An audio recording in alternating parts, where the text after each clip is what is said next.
Hi everyone, I'm Katie, an infant toddler Montessori teacher and registered early childhood educator. In today's video, I'm going to talk about brain breaks and why it's a good idea to break up activities that require a lot of concentration and focus. So first off, I'm going to briefly explain what a brain break is.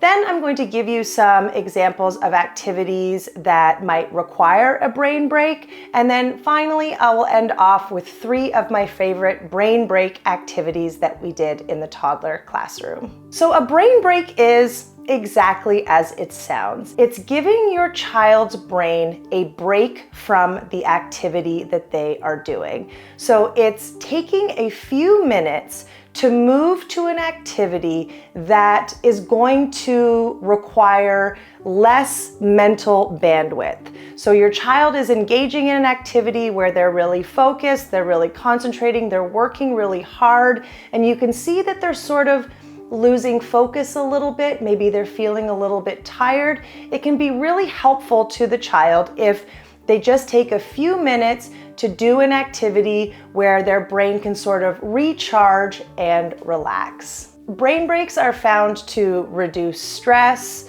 to increase productivity, and allow for more mental clarity once they return to the original activity. So some examples of activities that might require a brain break. This is going to vary for every child.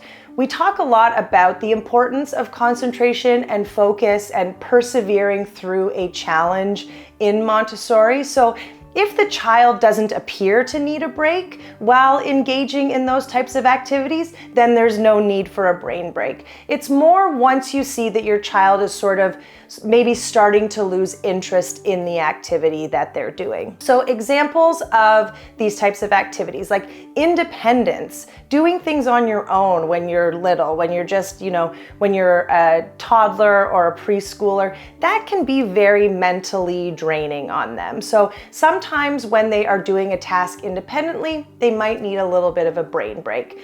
Things like using tools. We do a lot of transfer activities in Montessori. So learning to manipulate tools can be very mentally taxing on them too. Sometimes they might need a break. Working on like a really big puzzle or doing a task that takes a really long time.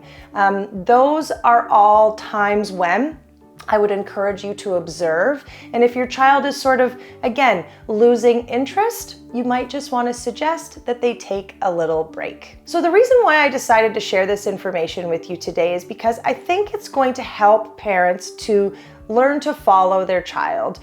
In Montessori, that's basically the Montessori motto, is to follow the child. And learning about brain breaks really helped me to follow the child in a different way. Rather than seeing them losing interest in an activity and encouraging them to tidy up, I was able to then sort of look at it and say, do they just need a break? Can they just leave the work that they're doing on the table, and then let's just see if they go back to it later. So when I think about brain breaks, there's one example from the classroom that really sticks out in my memory, and it was one of my students. She was about 3 years old.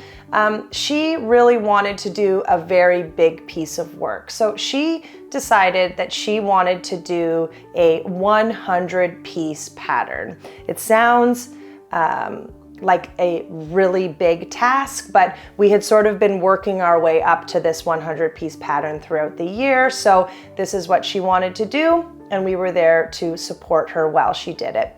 So basically what I observed was for the first 20 minutes, she was really focused on completing this pattern. She was doing such a beautiful job of placing the Unifix cubes and matching them to the colored cubes on the patterning board.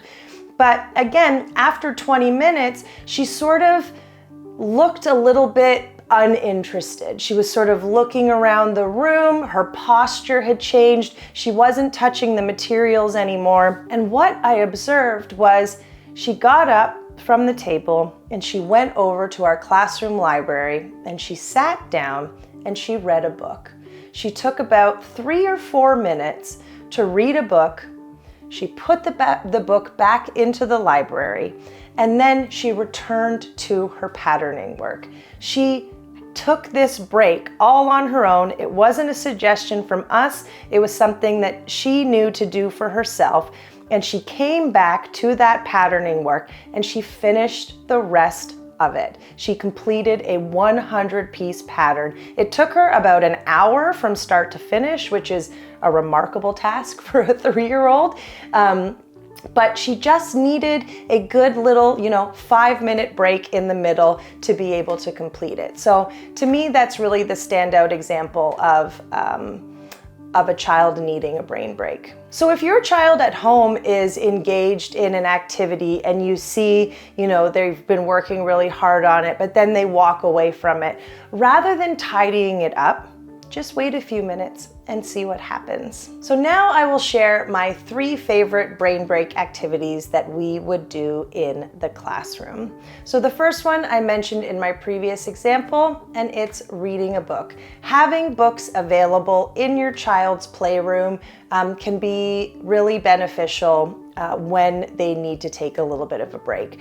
In the classroom, the library was always open.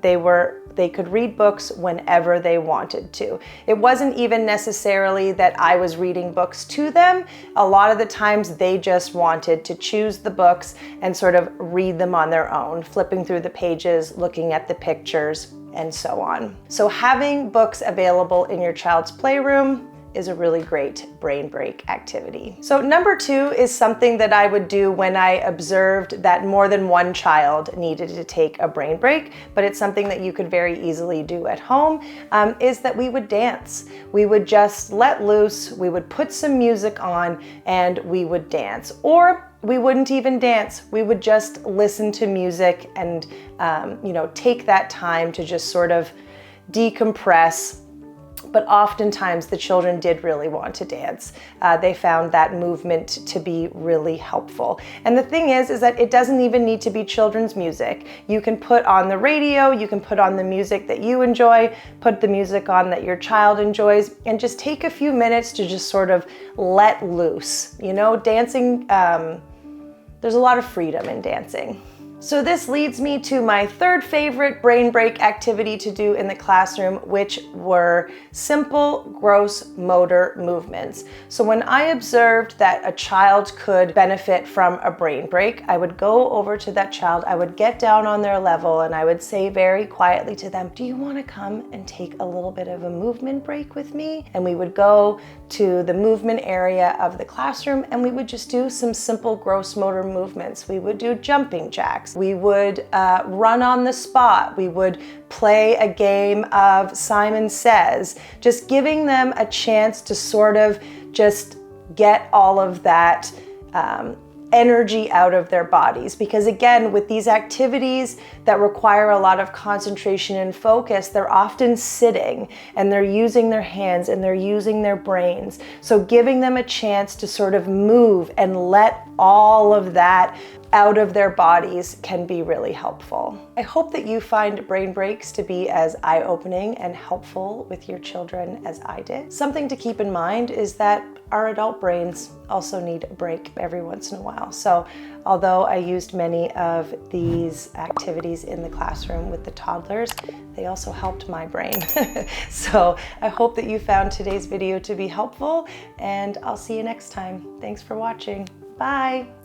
Thanks for watching. If you liked this video, it really helps our channel if you like and subscribe. This helps other parents to find our channel. And if you have a question, feel free to comment your question below and we'll answer it in a future video. Take care. Bye.